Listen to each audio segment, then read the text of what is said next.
So I run across this post, and it's basically say the two most hated fighters are Canelo and Terence Crawford, and they're both been hated on by the same group of people. We already know who those group of people are at this point. But sometimes you got to ask yourself, well, if you're hating on these fighters and you're judging these fighters and you have standards for these fighters, well, who is your favorite fighter? It reminds me of a time I was riding in the car with some undesirables when I was in these streets. And I'm riding in the car and I'm listening to Jay-Z. And they're like, man, turn that shit off. And I'm like, well, who the fuck do y'all listen to if I'm turning this shit off? You know, and I'm expecting typical Lil Wayne, maybe Eminem, maybe another underground East Coast rapper, some shit like that. Tupac, anybody. And these motherfuckers said Waka Flocka. And I'm like, Waka Flocka. So you think that Waka Flocka at any point in his career was better than Jay-Z? Now, we're not talking about what get played in the club or nothing like that, but we just talking about Waka Flocka. Because Big Pimpin' got played in the club too. You know, Give It To Me got played in the club. But I'm like, this motherfucker, Waka Flocka. So sometimes when people are critical, you got to understand who they like to understand why they're critical. Because sometimes they just lack integrity, right? You can't be critical of Canelo Alvarez when your favorite fighter is Jamel Charlo and Earl Spence, right? You can't say that Canelo ducked Andre, Jamel Charlo, and Jamal Charlo when he's accomplished more than Spence, Jamel Charlo, Jamal Charlo, and Andre combined. And I believe he's younger than all of them. I have to check Andre's age, but he's definitely younger than the twins, and he's younger than Earl Spence. Yes, you heard it correctly. Canelo is younger than Earl Spence and the Charlo twins. He's younger than all of them. By some months, but he's younger than all of them. All of them are 32 years old. And while I'm talking, I'm going to go ahead and see how old Andre is as well. Okay, so Andre, we know, has gave us nothing. So we could just go ahead and just take him completely out of the talking, right? He has done absolutely nothing in his career. Demetrius Andrade is 35 years old. So Canelo is younger than all of these guys, with Andrade being way older and has accomplished almost nothing in his career. But the fighter I want to keen in on is Earl Spence, because this where it really gets important, because I feel that they both had their step-up fight at the same time. I do think Canelo was gifted because of his popularity, a vacant belt early on in his career. So his step-up fight was a unification fight. And Earl Spence's step-up fight was Emmanuel Larte. And there's no disrespect to Emmanuel Larte or Earl Spence. I'm being honest. It was a nice step-up fight. Because typically when you look at a resume, right?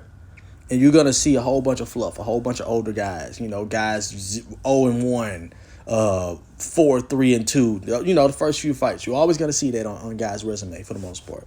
And then you're going to see them maybe take on some guys, some crafty veterans that can get them some rounds.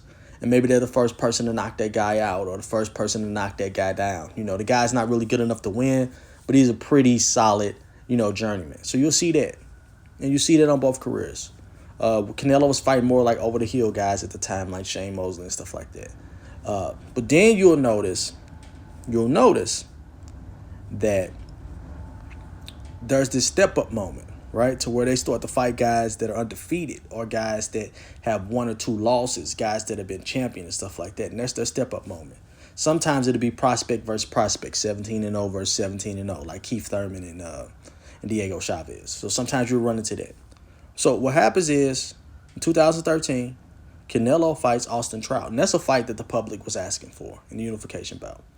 And he drops Austin Trout, and that's ultimately what wins him the fight. Even though it was open scoring and he probably was going to win anyway. But he beats Austin Trout. The public asked for that. After Spence fights Larte, he goes back to fighting fluff again. He goes back to fighting guys with 11 losses, 10 losses. He goes right back down. Like he goes in the wrong direction. And Canelo fights Floyd Mayweather. Right? And then after Canelo fights Floyd Mayweather, Canelo fights Lara a few fights later. And that's another fight that we're asking for. So he essentially fought Trout, Mayweather, and Lara within like 4 or 5 fights. Canelo did. And at this point, I don't even know if Errol Spence in his career has even stepped in with Kell Brook yet. I don't even know if he's champion yet. So Canelo then unified the division and lost the belts. Right? Already. And then now he's stepping in there with Laura. I believe he got a belt from Laura. I had to double check that. Then he steps in there with Laura and he beats Erzlandi Laura. Right? It's a close fight, but he beats him. He gets in there and he beats him.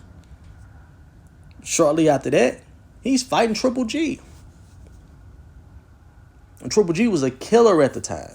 Absolute killer. He's in there fighting Triple G. And he gets a draw. Okay, many people may think that Triple G won, he gets a draw. But guess what Canelo does? 1 year later, he fights him again. And Canelo does way better. And Canelo gets the victory. And some people may still think it's controversial, but there was a third fight. Canelo fought him again when he didn't have to. And he clearly won the third fight. However, in this time, Danny Jacobs mixed it up with Triple G. And Danny Jacobs, he gets dropped, but he looks pretty good. And so they throw Canelo in there with yet another slick fighter. And what does Canelo do? He out-slicks the slick fighter and he beats Daniel Jacobs. Then he goes over there, he beats Beefy. You know, Liam Smith, that's the guy who just knocked out Junior, right? He beats Beefy. He beats Rocky Fielding. You know, he goes on a European tour and he beats a couple solid European guys. And then we'll pause it here. Most of these European guys have accomplished what Andre has accomplished, right? Or they have accomplished what Jamal Charlo has accomplished at 160. Okay, so we can't talk. These are not bums. These are champions, right?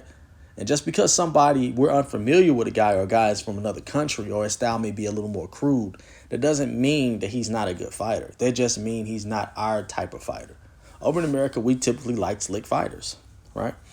And so then you got Billy Joe Saunders, and Billy Joe Saunders looked damn good, right? He boxed Willie Monroe head off. He beat David Lemieux, right? Embarrassed David Lemieux. Looks damn good. Canelo gets in there, beat him, knocks him the fuck out. All right, so now we got Caleb Plant. Caleb Plant looking real good, and I believe this is for undisputed. Caleb Plant looking good, right? He beating guys up. Before and after Canelo. Caleb Plant is actually about to be in a super fight. So this is how good Caleb Plant is. And what happened? Canelo knocks him the fuck out. And then we can pause it there. So we got Mayweather, Laura, Daniel Jacobs, Billy Joe Saunders, Caleb Plant. Champions. I believe Canelo has like 16 belts or something. One may be a Reggie belt. You know, a few rings here and there. But he's accomplished so much. And in this time, Errol Spence has been doing a circle jerk with Floyd Mayweather's old belts and Keith Thurman's old opponents. Because exactly what it was. Floyd Mayweather left the WBA and the WBC with the PBC. And guys like Danny and Sean Porter, you know, they've been fighting for vacant titles and shit. All right? Now, Errol Spence did go over there and get the IBF. But he has been fighting guys who are essentially in a loser bracket. And then the one guy who was a threat to him at the time, Keith Thurman, he vowed that he would never fight him. Terence Crawford come along, he's on the wrong side of the fence, wrong side of the street. So Errol Spence gave us nothing. He's gave us one fight, maybe Kell Brook, that the public has asked for. And Canelo has delivered time after time after time after time. And we criticize Canelo for not fighting anybody. And these guys are older than him. If we're being fair, where's the criticism for Andre? Where's the criticism for Jamal Charlo? Who I like. I like Jamal Charlo more than Jamel Charlo. I believe had he not got the Philly guy from up out of there, I don't think Jamel Charlo would have been undisputed right now. I honestly like Jamal Charlo, but he's done nothing. And all of these guys are older than Canelo, so make it make sense.